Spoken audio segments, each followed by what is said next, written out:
Shadi Hamid, welcome to the Dispatch podcast. Hi, Jamie. Thanks for having me. Shadi, I want to begin for maybe some of those who don't know your professional background. If you could just kind of recount your history studying, what you focus on and that sort. Yeah, sure. Well, it is a bit of a long story. Briefly, I started to get into Middle East politics after 9/11. I was a freshman in college when the attacks happened. It was a formative moment.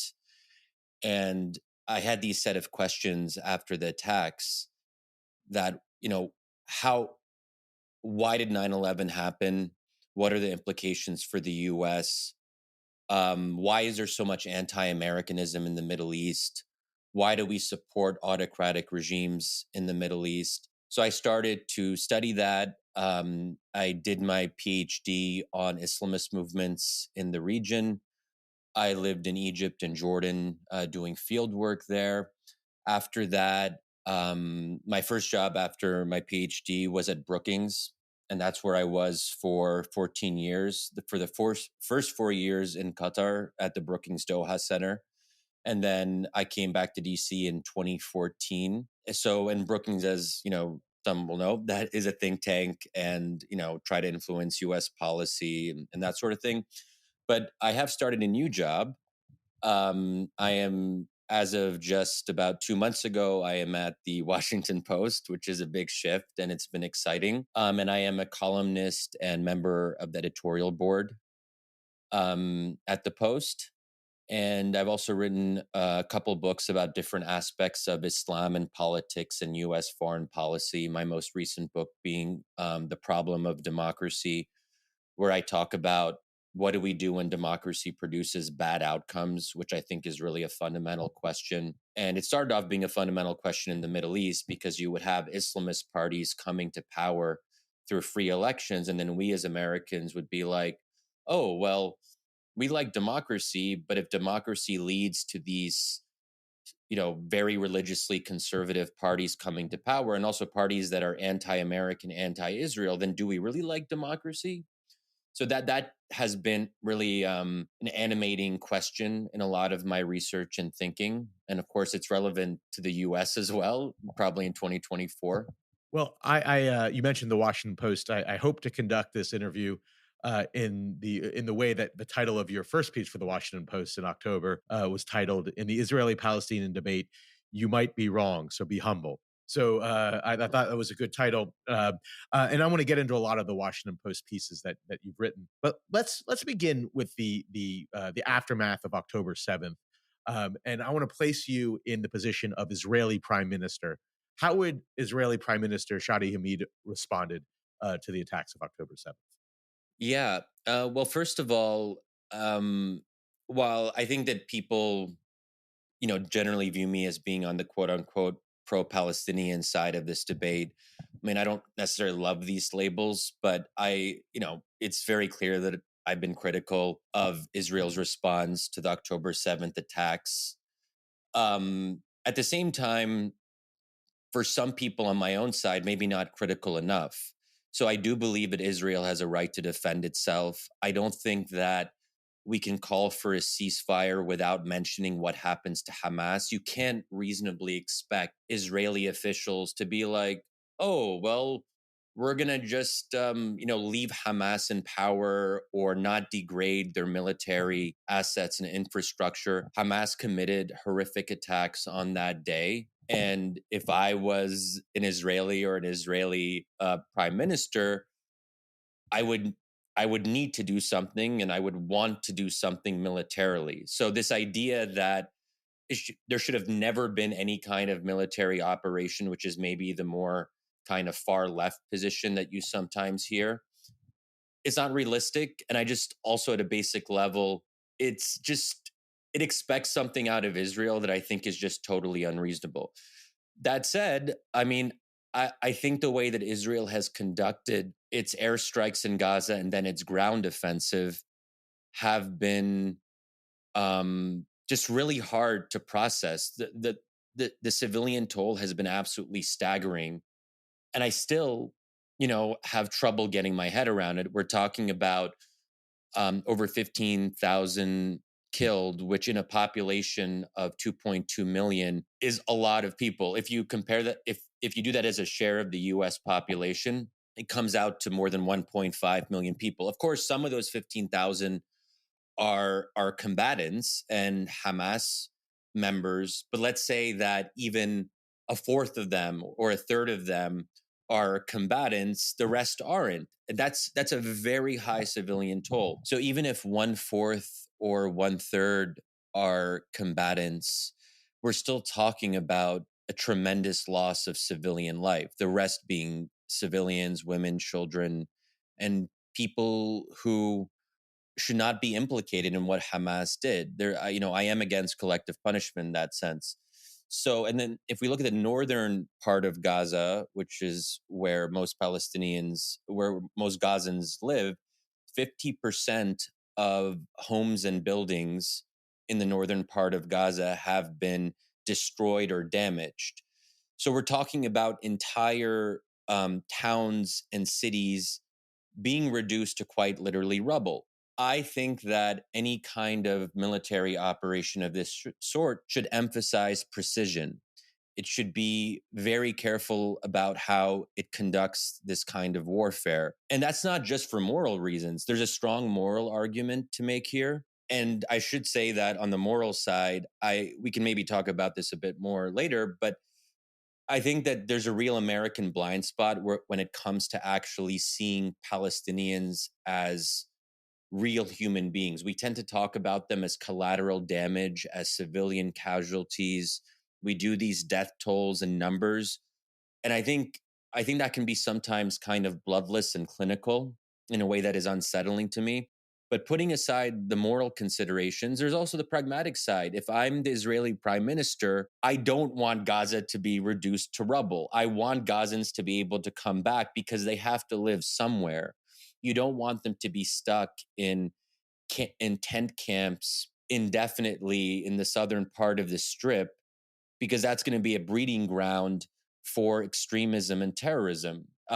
If you inflict this kind of harm on a civilian population, some of them are going to say, well, we want revenge against Israelis. And, we can talk about lessons learned from 9/11, but we have to be very careful about looking at what causes terrorism. What makes terrorism more or less likely? I don't want to see a future situation where young Gazans, because they lost their parents or parents who lost their children, decide that the only way to the only way to be political is to be violent. I would much rather Gazans and Palestinians going forward to believe that there is a path towards an independent Palestinian state and that it can be pursued peacefully without considering violence as an option.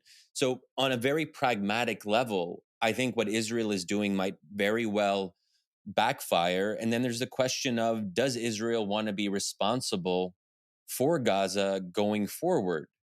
I don't think that Israelis should want that. And if I was prime minister, I would very much want to see a situation where authority and power can be transferred to a Palestinian entity, ideally a revitalized Palestinian authority. For all of its faults, that's really all we got. And so I think that Israel, through this operation, is undermining a lot of these future possibilities. And that makes me very nervous. There was a lot there, and some of it I was planning to get a little bit later. But for the one remark you made, which I want to make clear to the audience, is that you have been attacked by the right and the left. Some people on the right have called you pro Hamas. You wouldn't be here if you were pro Hamas, and I think it'll be very clear with some of the things I quote from your Washington Post articles and what you said there, that that is not a pro Hamas position, and it's absurdity. I know Shadi from DC, and he's a smart and reasonable guy, and that's why he is on the show. The obvious, point that people would raise to the civilian death toll, and you rightly, I think, brought up. We don't know the number. I'm sure it's not zero, obviously, and it's probably in the thousands. We don't know how many thousands. Is Hamas deliberately and intricately has built this network of uh, tunnels underground and has launched rockets from near civilian and within civilian places, schools, even residential centers. And the question is, how does a government, how does Israel, how does any government uh, respond and destroy an enemy who wants to destroy it, that has embedded itself within civilian territory so intricately, without killing lots of civilians? And I'm not a military expert. I've seen some of the people that you've cited saying that they could do better. I've seen other people say it's really very hard to fight a battle against an enemy that has embedded itself and has been able, not only controls the territory, so it has the time and wherewithal to embed itself. And so I guess my question is, how do you fight back against an enemy like that has done such a great job of building tunnels, of hiding within residential areas without killing civilian population? Yeah. And I think in some ways this has been the recurring question, and rightfully so. It's a challenging one. The first thing I'd say is I really hope that when all of this is said and done, Palestinians will think very carefully about how Hamas pushed them in such a terrible position that when Hamas launched these attacks on Israel on October 7th, it did something very selfish. Hamas knew there was going to be a terrible civilian toll. They've admitted that publicly. And I hope that at some point, more and more Palestinians will give Hamas the reckoning it deserves. So, but I think most of us can agree, Hamas is a terrorist organization. It does terrible things. It doesn't care about civilian lives. I I tend to hold Israel to a higher standard, and some people might say that's unfair, but I think it is fair to hold a democracy, a vibrant one for all of its flaws, to a higher standard than Hamas. So people will often be like, "Well, what about Hamas?" And I just think that's the kind of whataboutism that I think is a bit morally obtuse. But then there's the question of proportion. I'm not arguing that there could ever be an Israeli military operation in Gaza where the civilian death toll is zero or in the hundreds. There is going to be significant civilian lives lost. It's a question of degree, and it's a question of proportionality and precision. But kind of when you use proportionality, Yeah. how do you understand it? It sounds like you understand it as a matter of numbers, and my understanding, it's not a matter of numbers; it's a matter of threat that the enemy poses to you. Yeah, well, okay, I'll give you an example on this. So, during the second Intifada in the 2000s, when George W. Bush was president, Israel targeted a top Hamas military commander named Salah Shahada. Believe it was in 2003 or 2004. They killed him, but then around seven civilians, including children, were killed in that strike. And what's interesting, I remember.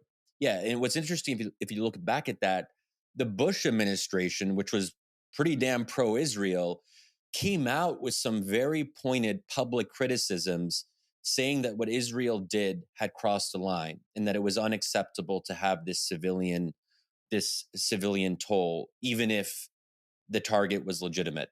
Now, you compare that to the strikes on the Jabalia refugee camp in this current round of conflict. But Yeah, Shadi, before you go to the comparison, it's worth noting that that strike was not when Hamas controlled the territory. The Hamas was not in control of yes, either the West Bank or Gaza at the that's time. right. Yes. I forget if that strike was in Gaza or the West Bank, but Hamas was not Yeah, that's in correct. Yeah. charge. And if you look at the current round of conflict that with the Jabalia refugee camp, and dozens of civilians were killed because Israel was trying to target a platoon commander. So not even particularly someone, as far as we know, who was that senior. And you have to ask yourself, so when you talk about proportionality, and again, there are experts on this. It's a very kind of particular subfield, international humanitarian law, how you conduct warfare in these difficult circumstances. But I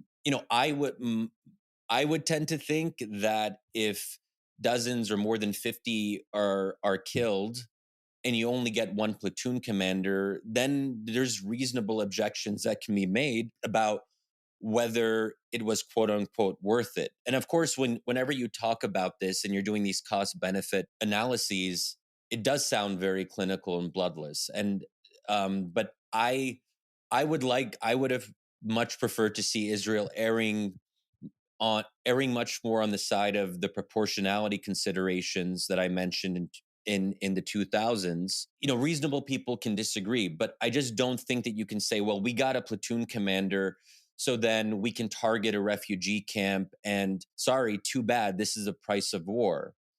Because then you can really justify mass killing really on a tremendous scale, because you can find Hamas members, as you mentioned, you know, in a lot of places in Gaza that are densely populated with other civilians around. Are you always going to be targeting those Hamas members or commanders when you know that there are a lot of children and innocents around? So I just think that the U.S. in its own targeting, I think, has tended to be more careful. If you look at the U.S. led coalition against ISIS, when the U.S. would target top ISIS commanders, or elsewhere top Al Qaeda commanders, there is a lot of consideration as to whether they're with their own family members. So even if there are a couple children around, the U.S. has made, I think, considerable strides to wait for Al Qaeda and ISIS commanders to be away from children. Again, reasonable people can disagree on where you draw some of these lines, but I think if you look at the overall civilian toll in Gaza, it's just hard for me to really respect the argument that Israel is conducting this war humanely or morally. I just can't, in my own moral universe, when what 15,000, or even if we want to quibble on the numbers, I should say that for those who are questioning the death toll numbers, my colleague at the Post, Glenn Kessler, did um like a really exhaustive fact check on the numbers from the Gaza Health Ministry, and that how they have been reliable in the past when the UN and other human rights organizations verify the numbers after the previous rounds of conflict. I have not seen any compelling evidence that the numbers coming from the Gaza Health Ministry have been significantly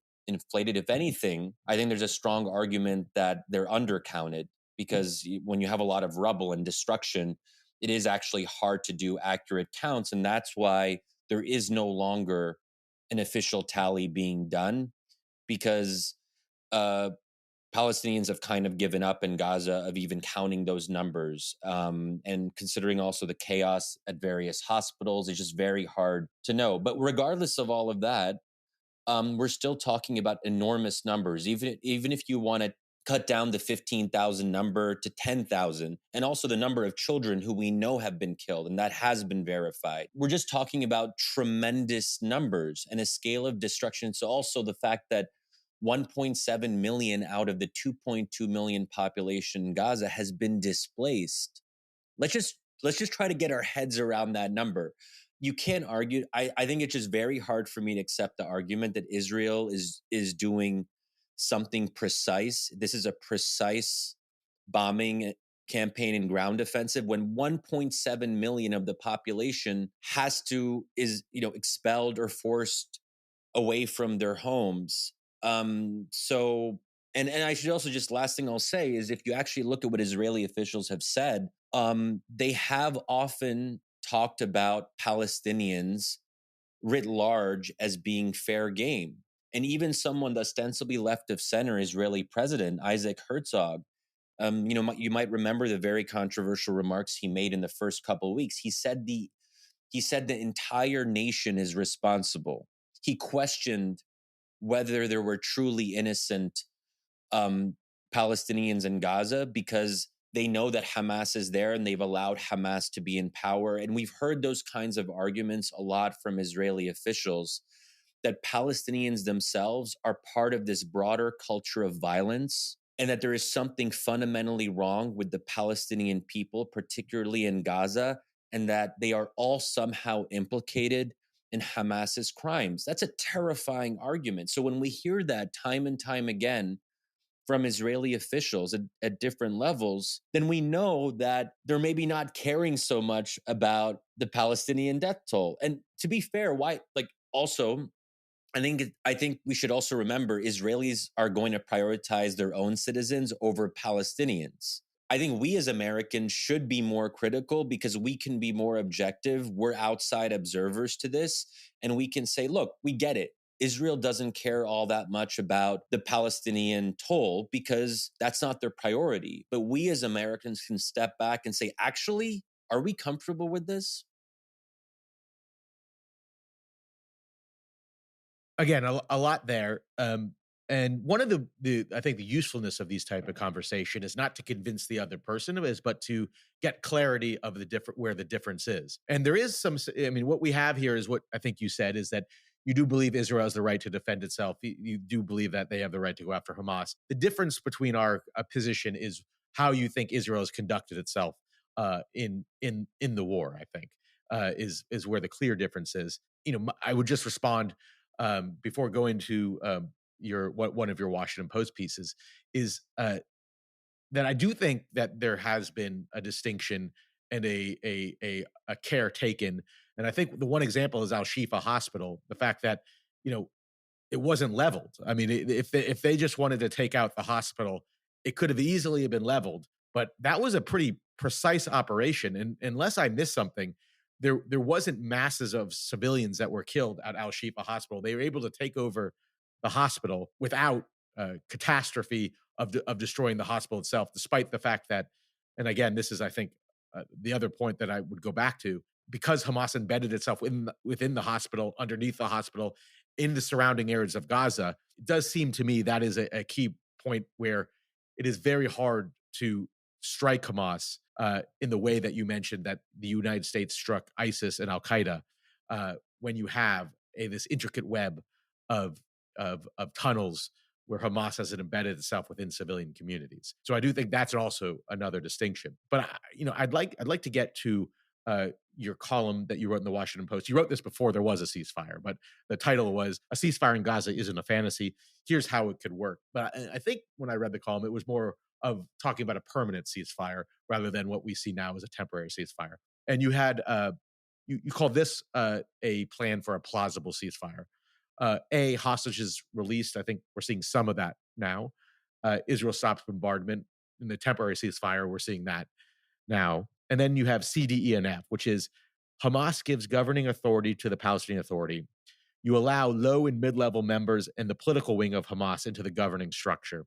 You allow the armed factions need to be blended into the Palestinian Authority and elections held. And finally, Hamas and other militants have to agree to settle disagreements at the ballot box. When I read those four things, I kind of and by the way, I should say that you write repeatedly in the piece, this isn't a fantasy. I know this sounds like a fantasy. It's not a fantasy. Sometimes I think you're doing that because it is a fantasy. What I read this to be is that you're hoping that Hamas doesn't be Hamas anymore. You say, Hamas, give up being Hamas. Uh, is that what you're asking? And I guess my ask the secondary question now because it's part of it.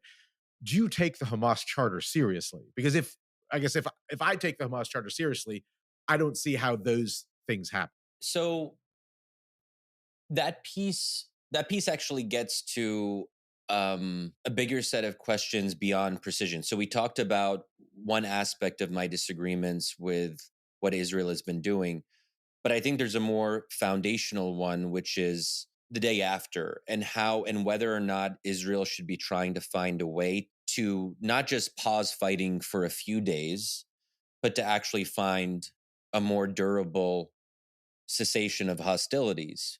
Because the only way to truly prevent many more Palestinians from dying is to not continue this war indefinitely, particularly if it moves towards the south. And now it appears, you hear claims that, and I think they're probably right to a large degree, that there are many Hamas members who are able to flee to the south. But the problem is Palestinian civilians were told to go to the south because that's where they would be safe. So I'm just really fearful of what it might look like if there's a resumption of fighting and it moves towards this different part of Gaza where there are hundreds of thousands of civilians. So I think we should be asking, how are there plausible ways in which we can prevent a humanitarian disaster from getting even worse? And that's why I do think we should at least think seriously about things that might sound fantastical. And maybe you're right that in that column, I'm almost overcompensating because I know people are going to be like, okay, Shadi, this is far fetched. And I'm trying to persuade myself that it's not far fetched. But what I would say about Hamas specifically is I think Hamas has an interest in not being decimated.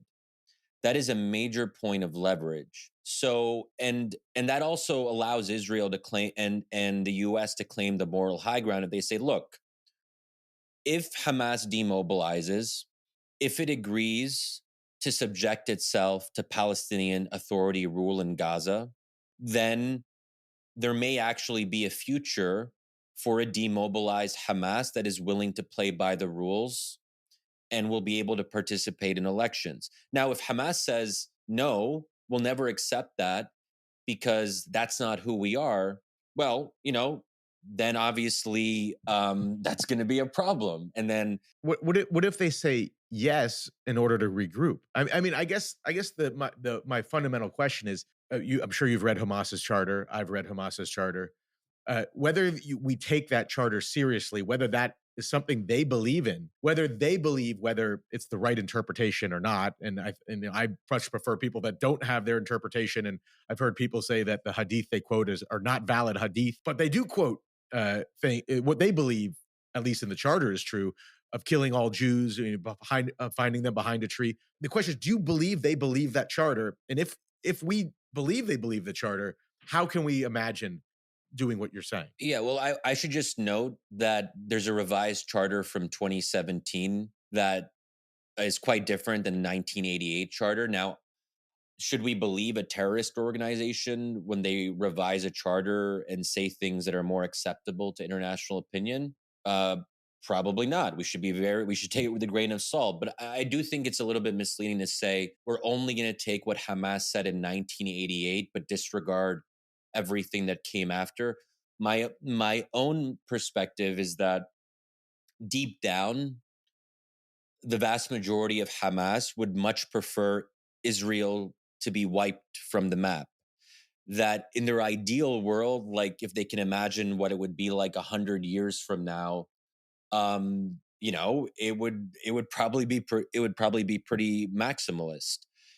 But I also believe that political actors can be constrained, and one way you do that is by distinguishing between different internal factions. So we do now know through pretty detailed reporting from some of my own colleagues at the Post, but also from a quite long reported article in the New York Times as well from a couple of weeks ago, that the political leadership in Doha of Hamas does not appear to have been aware of, of the October 7th um, attack and were not involved in the planning, and that it was the military leadership, a very small circle of commanders inside of Gaza, that kept this very close hold and went in their own direction and pursued this.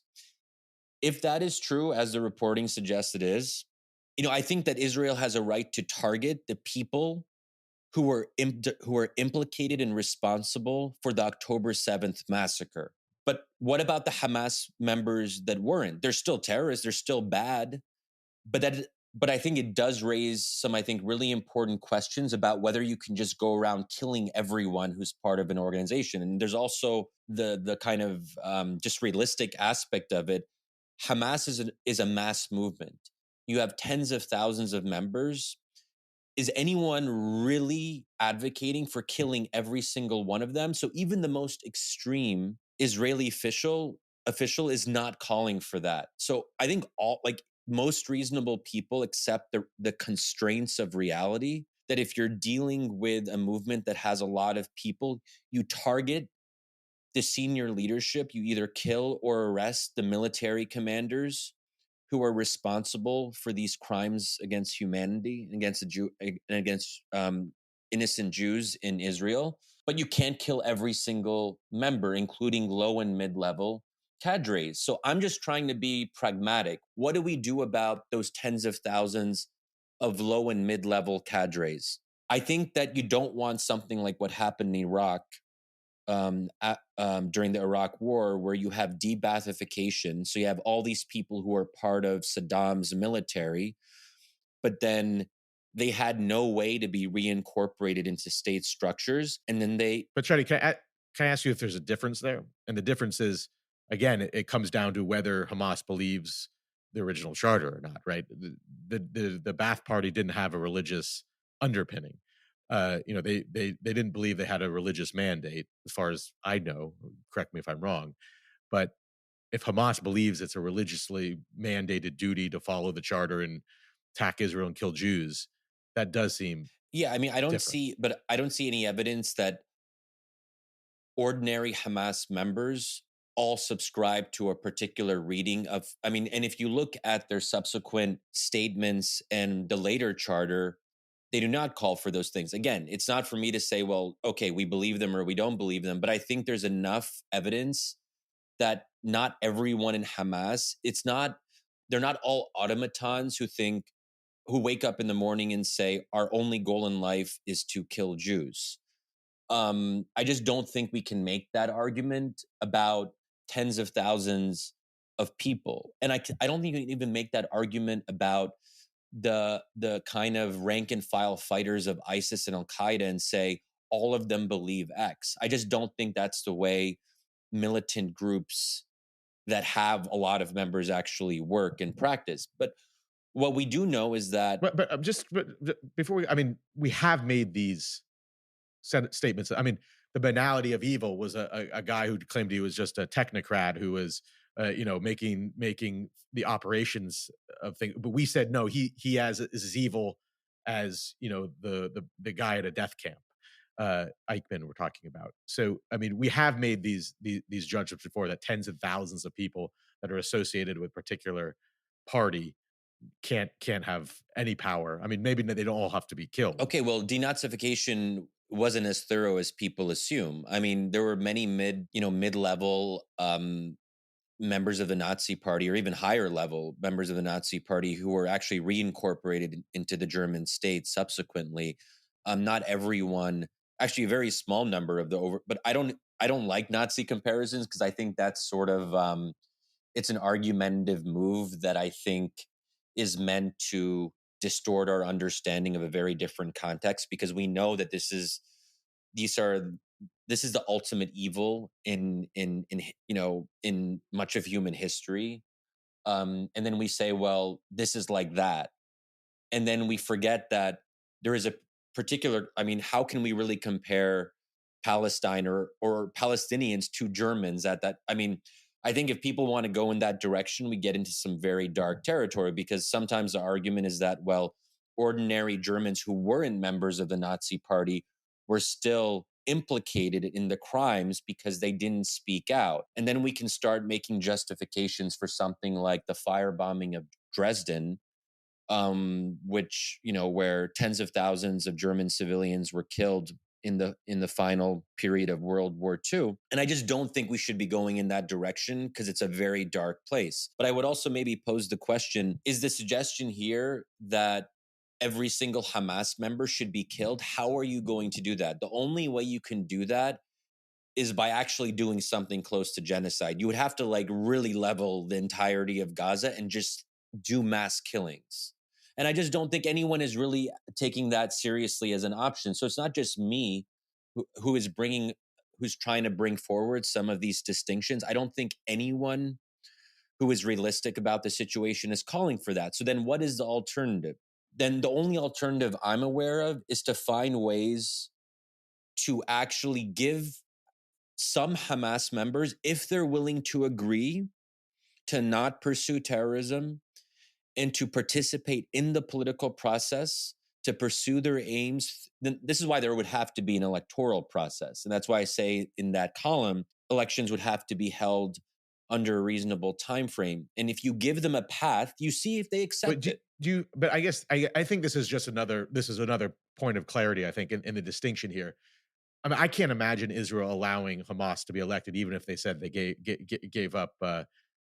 Because why? I mean, I don't think Israel can afford to believe them.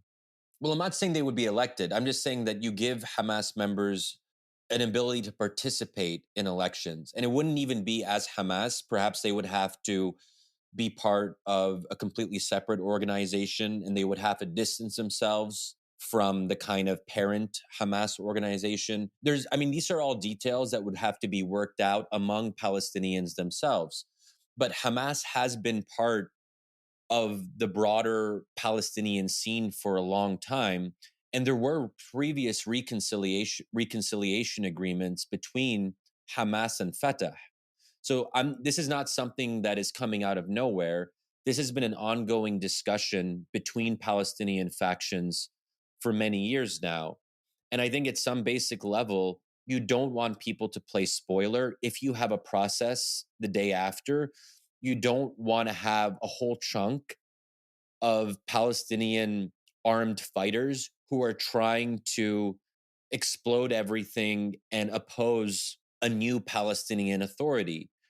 And that's where the debathification example, I think, becomes relevant. Again, maybe not a perfect analogy, but I just don't really know what the alternative is. And maybe I would just pose that to you. I mean, like, what do you think the alternative should be? Like, what are you actually proposing here? Because if you agree with me with the premise that you can't just kill everyone that you don't like, and when people say, well, we don't negotiate with terrorists, I mean, I get that emotionally, but actually, historically, terrorists are sometimes the people you need to negotiate with. And let's be clear, Israel is negotiating with terrorists right now as part of these hostage deals. So even Israel accepts this. They do it through intermediaries, they do it indirectly, but they're still effectively negotiating with terrorists. The PLO, when Yasser Arafat was around, the Palestine Liberation Organization, that was a terrorist organization that was killing Israelis and Jews. But ultimately, the US supported a process, starting with the Madrid process in the early 90s, going into the Oslo process, after the PLO made certain commitments and said that they will no longer resort to terrorism. That was a shift that happened over many years. So sometimes terrorists are able to be constrained within a political process. You try. Sometimes it doesn't work. And I'm not here to say I can't guarantee that this would I work. just think the distinction is, again, the PLO was Arab nationalist, whereas Hamas believes, at least, from their original charter, there's a religious mandate to do what they do. So you don't think so? Is the argument here that religious groups, as opposed to secular ones, can actually change their beliefs over time? I mean, the argument is if they actually believe that they have a mission to do this, and ordained by God, I think it's much harder to believe that you can incorporate them unless they are convinced that they have the wrong interpretation, which is possible and has happened.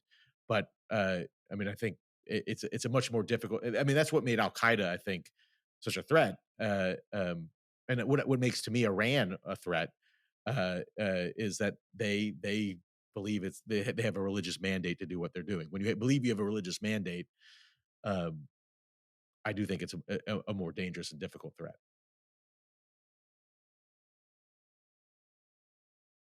But I wanna go to, kinda continue on this, from a quote from your Washington Post column. "Reducing Hamas terrorism to a problem of evil is a mistake," was the title of the column. And the piece, you cite a July poll from this year showing 60 to 75% of Palestinians in Gaza and the West Bank having a positive view of Islamic Jihad and Lion's Den, which you note are, as radical or more radical than Hamas.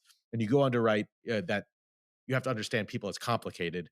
And quote, you say, but it would be also a mistake to dismiss Hamas's terrorism as mere evil. As the philosopher John Gray notes, a campaign of mass murder is never simply an expression of psychopathic aggression. To describe the things we can't comprehend as evil is a cop out. It allows us to believe something is wrong with them, but not with us. And paradoxically, it exposes an unwillingness to take terrorists seriously, reducing them to crazy or irrational adversaries. They usually aren't.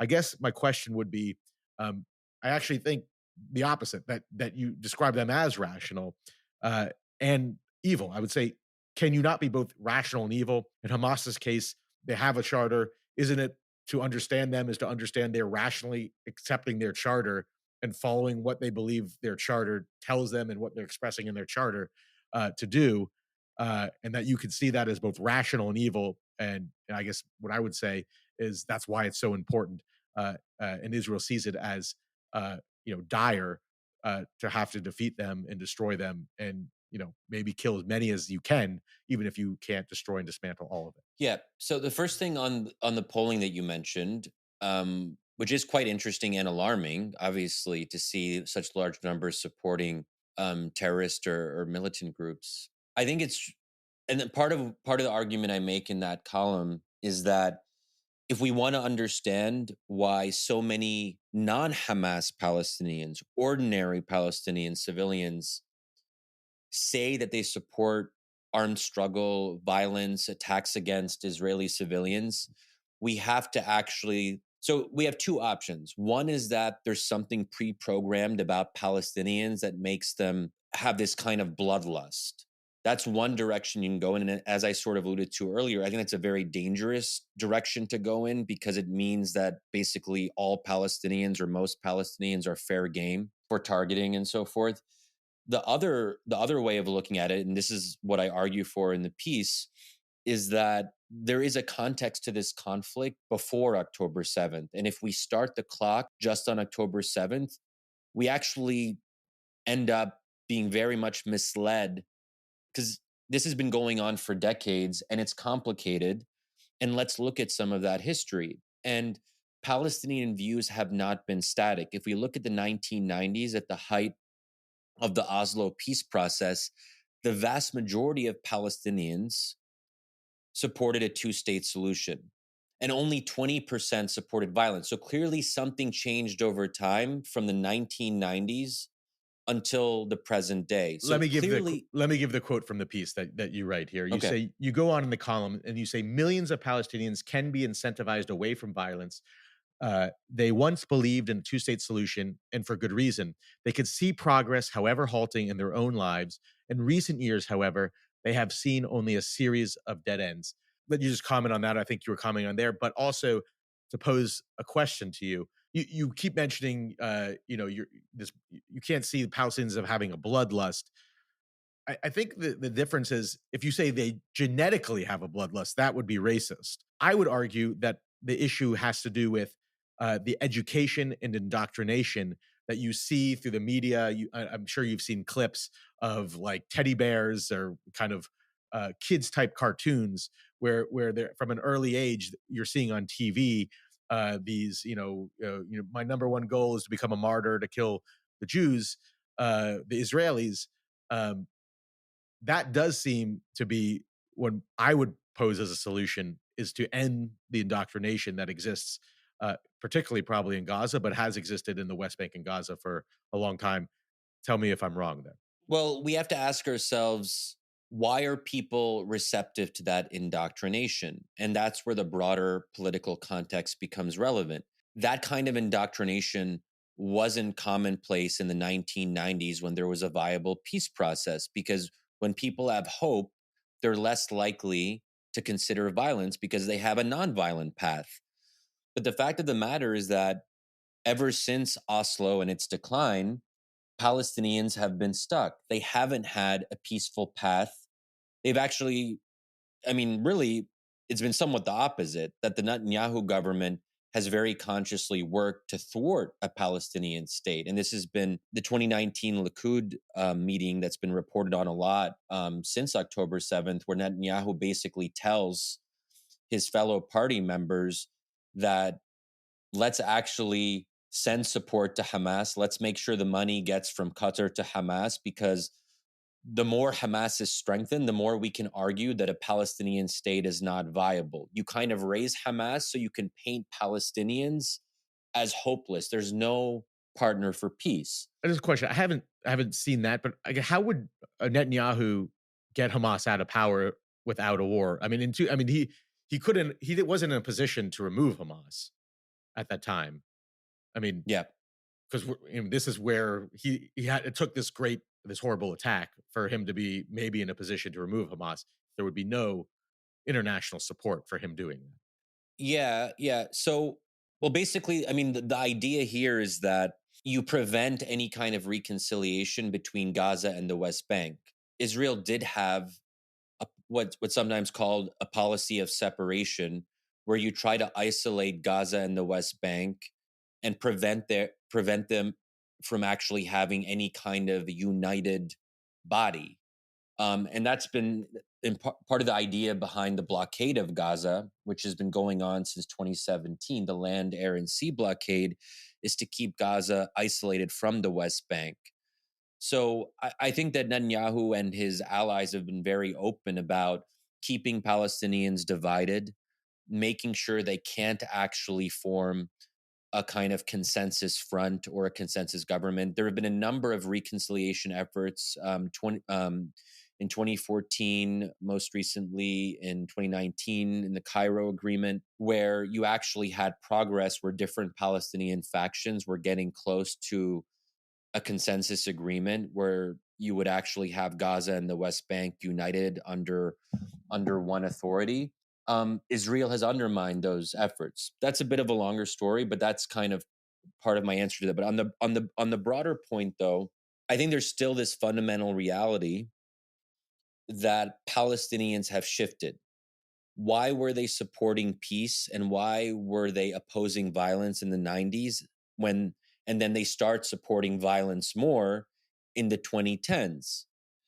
And I think we know this if we think about our own experience post 9/11 and how we thought about terrorism.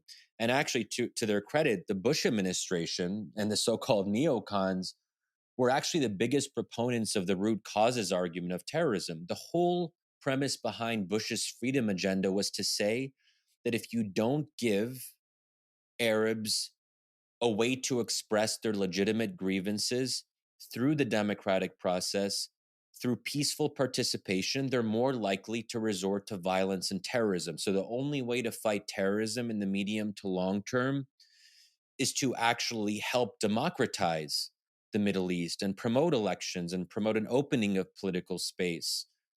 And I mean, there's also that famous Kennedy quote: "Those who make peaceful evolution impossible make violent revolution inevitable," something to that effect. So, this is something that I think is very much well known in the study of terrorism and violent extremism. And so, it's not enough to say that Palestinians are just being indoctrinated.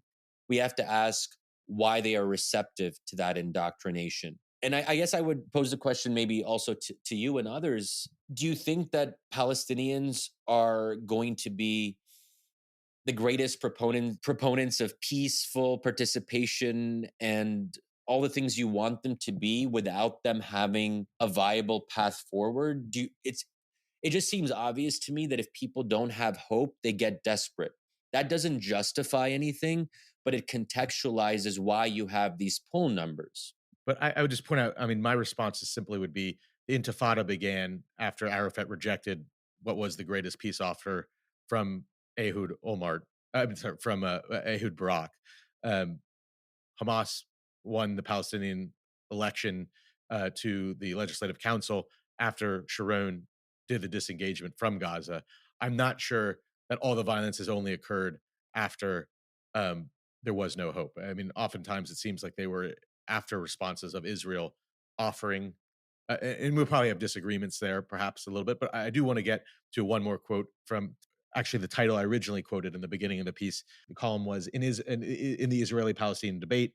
You might be wrong, so be humble. You write about competing narratives, and I remember my first class as a freshman at Cornell.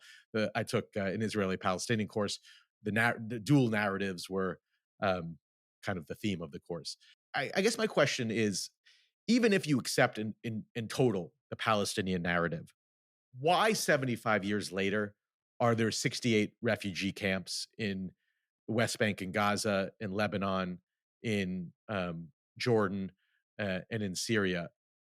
Whereas refugees have been the refugees from the Arab world, in roughly equal or greater numbers that came to Israel, don't live in refugee camps in Europe, don't live in refugee camps. I don't think there are, other than Kashmir refugees from the Indian Pakistan separation in 1949 refugee camps. Why do there remain to be refugee camps? Why are they maintained and not incorporated into uh, kind of civilian life in Syria and Lebanon and in Jordan?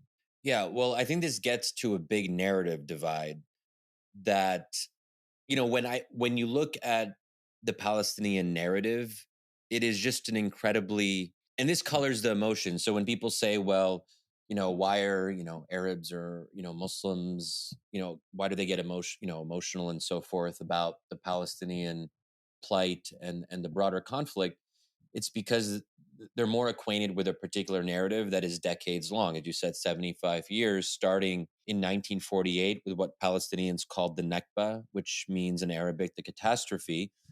And during that period, around 700,000 Palestinians um, were uh, were forced to flee or expelled from their homes and land in what is now present day Israel. So many of them thought that they would be able to return. And this is where the whole debate around the right of return becomes relevant. And the bottom line is Palestinian identity is real, it's strong, it's become stronger over time because when a group is oppressed and denied basic rights for such a long time, then it makes them different from Syrians or Egyptians. Not all Arabs are the same. So Palestine, many Palestinians in these refugee camps, they don't want to become part of Syrian society because they're not Syrian. They don't have any emotional resonance with the Syrian state. They want to return to their ancestral land, and they haven't been given that opportunity. They don't have a path to become to go back. I'm not even talking about just Israel proper. Obviously, that's quite challenging, and Israel, understandably, is not going to be enthusiastic about allowing more than a kind of symbolic amount of Palestinian refugees to go back to Israel. But it's even hard for them to get back to the West Bank or Gaza. And of course, now, I mean, no one is going to be like, "Oh, let's try to find a way to get back to Gaza." So that's part of the reason why you've had these kind of permanent refugee camps. But Shadi, I guess my question is, even if you accept that as prior to as one of the great injustices of our time, and Yeah. I'm sure people debate whether that there's certain interpretations of what happened in 1948, how many it was for people being forced out versus leaving on their own, hoping to come back. But forget that. Accept the narrative. Isn't it hopeless for children? I mean, if your one focus is to return to land as opposed to incorporate into the society you are and try to create a future there. And it does seem you're just generation after generation, you're focused on land as opposed to creating a future for yourself. Yeah. Look, that's a legitimate objection. I don't think it's really for me. Like, as someone who's not Palestinian myself, I can't completely relate to what Palestinians, the kind of trauma and historical wounds that color their own identity. And that identity has been forged, as I mentioned, for quite some time. So I can't, like, maybe I would think, oh, I would just kind of accept my lot in Syria or Lebanon and just try to make the best of things. But it's also worth noting that these are not great societies. So you might be right that if they were in America, and it's worth noting, Palestinians and diaspora in the West have actually been quite successful. Very. They have forged a future for their kids in those countries. The leader of El Salvador is Palestinian. Yeah, yeah. Latin America has a lot of interesting examples of this, exactly. But when we're talking about dictatorships like Syria, which is like a terrible place to live, even for Syrians, for obvious reasons, and when people say, "Well, why don't we open the Rafah border and allow Gazans to have refuge in the Sinai under Egypt?" But if I was a Palestinian, I wouldn't want to be in the Sinai desert under Egyptian rule. I mean, Egypt is another brutal authoritarian regime. And Egypt has not been great to the Palestinians historically. It's worth noting that Egypt has been part of the blockade of Gaza.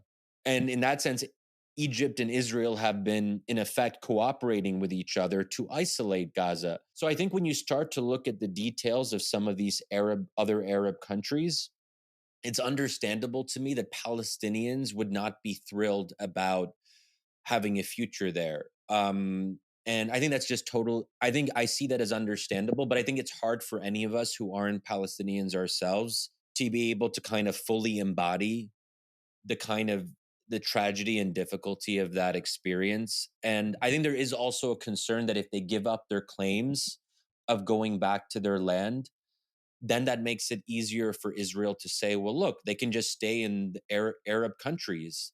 They can say, well, oh, there's a lot of Palestinians already in Jordan. And it's worth noting that over half of Jordanian citizens are of Palestinian origin. So in Jordan, they have actually made that their home. But the danger is if we keep on making other homes for Palestinians outside of Palestine, then that kind of undermines some of the broader claims for a two-state solution, to have an independent Palestinian state where all Palestinians across the globe will have a chance to return.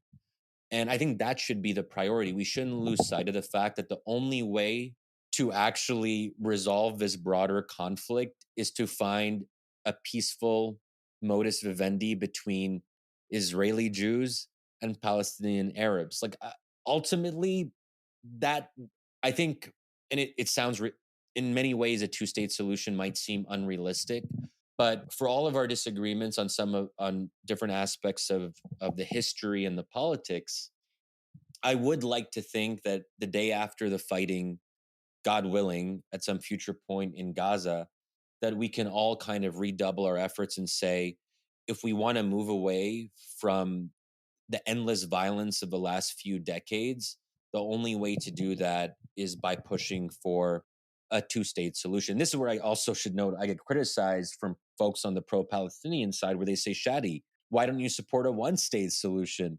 Wait, are you some kind of like closet Zionist? Because I do believe that Israel has a right to exist as a Jewish state. I think for people who say that there should just be one state for both peoples, then it would not be a Jewish state anymore.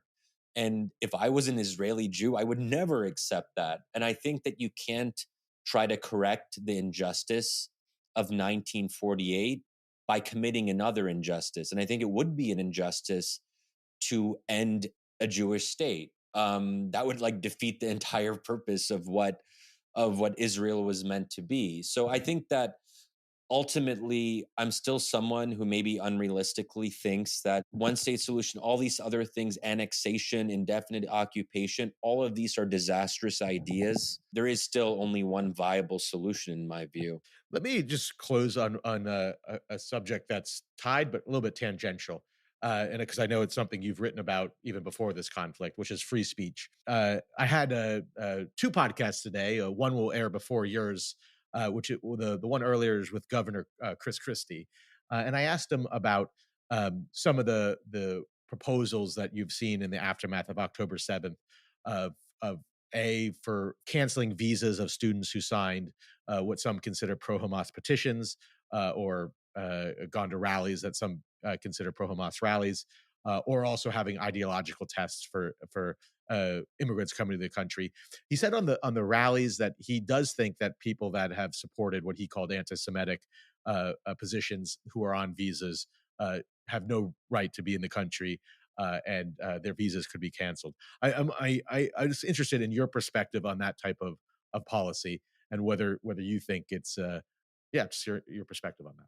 Well, maybe that would be reasonable or acceptable if all of us agreed on what constitutes anti Semitism. What I've seen in recent weeks is a very troubling development where now anti Semitism is used to describe anything that is pro Palestinian, and people aren't making distinctions. So when you see people protest at these pro Palestine protests, some of them have reprehensible anti Semitic views, but oftentimes the way that it's described by Republican politicians in particular is that these are pro Hamas protests, or that anyone who calls for a ceasefire is pro Hamas and therefore anti Semitic. We're basically criminalizing and delegitimizing legitimate support for the Palestinian plight. Like, do we really want to get into a situation where pro Palestine equals pro Hamas? That's pretty scary to me. And I feel like that is what I've been hearing a lot, including from folks who, I otherwise respect or agree with on other issues. And I feel like, wait, they're calling all these protests pro Hamas? And as someone who has been attacked as pro Hamas myself, I see how people use this as a slur for people who they disagree with. And I'm against that 100%. Well, actually, I think there's an interesting point in there though, that if they were actually pro Hamas, and you were an immigrant on a visa, you wouldn't oppose their visa being canceled. You would be supportive of that if they were actually pro Hamas. Okay, but what do we mean by pro Hamas? Because part of my concern is we use that term in a very If vague they said way. I'm pro, if they said I'm pro Hamas, I mean, there's been plenty of examples of people saying that. That's not unusual. The New York, she wasn't an immigrant, so she wouldn't be eligible for this debate. But the New York law student who sent that email she was pro Hamas. I mean, there's plenty of people, and I would say even at those rallies, I think we might disagree. I think if you asked a lot of the people there, they would at least not criticize Hamas. Some, I think, would say openly, "I'm pro Hamas." And we saw in Oakland, there was that video of the town council. Again, I don't think these people would be eligible because they are American citizens, for their visa being canceled. Who said openly they're pro Hamas. But if someone says, "Hey, I'm pro Hamas," and they are an immigrant on a visa, do you think their visa should be canceled? That would be, that would probably be. I wouldn't be as concerned about that. I just worry about, even if it's legitimate in those cases, of a dangerous precedent being set, because once you start, you're still going to have a debate about where does one draw the line, because most people won't say I'm pro Hamas, they'll say things that could be interpreted as that. And I don't love the idea of setting a precedent for one category of support for terrible things, because if we're not applying that, let's say, for example, support for violent extremists or terrorists in a different conflict, are we also saying that we're going to revoke their visas, or is this something that we reserve only for for like the Israeli Palestinian conflict? And because I don't trust Republicans on this, and I think that I've seen a lot of just generalized anti-Palestinian sentiment. And I'll just note what Tom Cotton said, just the other day, where he's calling on a I believe it's a CIA officer who has a social media profile, and she apparently put up a Palestinian flag on her social media, and Tom Cotton is calling for her to be suspended from her job, and he's saying that this is pro this is effectively pro Hamas, even though it's just a Palestinian flag. And his reasoning is that there are two sides to this, and if you express support for one over the other, so that just, I've seen so much of that maybe I'm just like a little, like, I'm overly suspicious of any kind of conversation of this nature. I'm also something close to, no one's a free speech absolutist, but I lean more that we should always err on the side of allowing bad speech or terrible speech. And instead of criminalizing it or using legal action, we actually make our arguments publicly, and we say, these people have reprehensible views. Here's why. And we make strong moral arguments, and we try to keep the moral high ground. That would be my preference. Well, with that, Shadi, thank you for this very civil discussion on what is obviously a very difficult situation in the Middle East. And thank you for joining the Dispatch podcast. My pleasure. Thanks so much, Jamie.